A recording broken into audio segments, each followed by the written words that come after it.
Dad's Barkindji man, my mum's Uralla woman. They both come from Brewarrina, New South Wales. Jodie Orcher is one of the terrific people working at the Sydney Botanic Gardens. She specialises in bush foods and how to use them. And she's going to show me some native plants that are good to eat, starting with warrigal greens. They're awesome. They're just nice coastal plants, beautiful coastal plants from all around Australia. They're medicinal, plus they're very nutritional food. They're high in magnesium, they're high in protein. The people who came on the first fleet, they actually ate this. So did Cook and all his mates. It actually cured them all from scurvy. But you can't eat it fresh. So there's some toxins on there, you need to blanch it. If I'm going to make a stir fry or anything like that, I'll just pick it and I'll just cook it straight in with the rest of the vegetables. I'll put the whole stem in there and it'll act just like a bok choy or a broccolini. Lamandras are great for landscaping, but Jodie knows other ways of using them. The long stems of the grasses here, used for making dilly bags, used for weaving, making mats and dance adornments, fishing nets. You can see here all the seeds have fallen off, but here's some that I picked earlier. They look like popcorn, like dried popcorn. I can just pull them off and I want to grab some of those off, and they're the little things that I want to ground down to make some bread. So I'm grinding down the seeds here. I had harvested them quite a while ago. I've soaked them overnight. As you can see while I'm hitting them down, you can see these little white seeds. See the little black dots that's coming out? Yep. The seeds would have definitely been mixed in with bunya nuts, some currajong seeds, kangaroo grass. You'd have like a paste.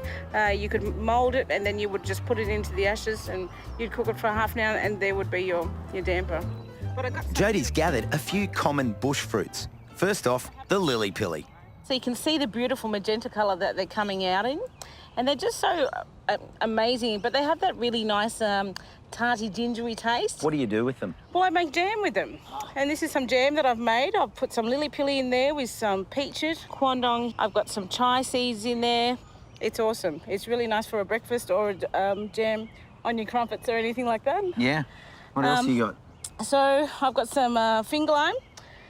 You only have to rub the belly and all the little finger lime. Look at that. And it's just like little jewellery, little spots of jewellery straight into your hand there. Oh, they're like little caviar. And they're like little caviar. Can you see them coming out? What do you do with them? Well, I like to make vinaigrettes out of them.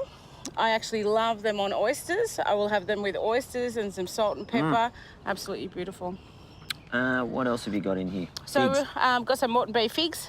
Open it up all the time. Make sure there's no little friends living in there. It's beautiful. And they just taste like any normal other little fig.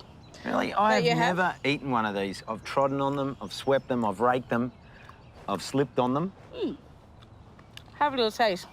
That's probably a little bit more overripe. But they're really nice. After a brief pit stop, Jodie and I got back to the native plants.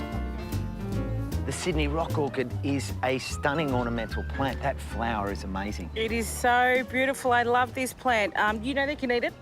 No. Absolutely. You know what? Really? We're going to get some. We'll take it back and we'll cut some up. It is the most beautiful thing. It's like fibrous, you can see here, and it's got that texture, looks a little bit like sugar cane. Yeah. Here, and it's absolutely beautiful. We'll make some rock lily chips. All right. Sounds good to me. Slice the rock lilies nice and thin. Drizzle it with some olive oil. My seasoning is lemon myrtle, and I've added some garlic and some rock salt and some native peppers. Just place in the oven for 20 minutes at 180 degrees.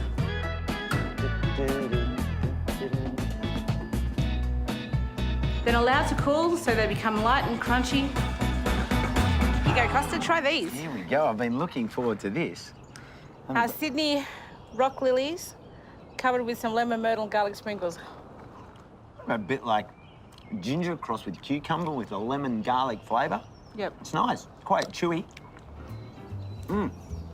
Well, thanks so much for showing us some great native food plants. No worries, Costa. Thank you. I hope you guys come back again.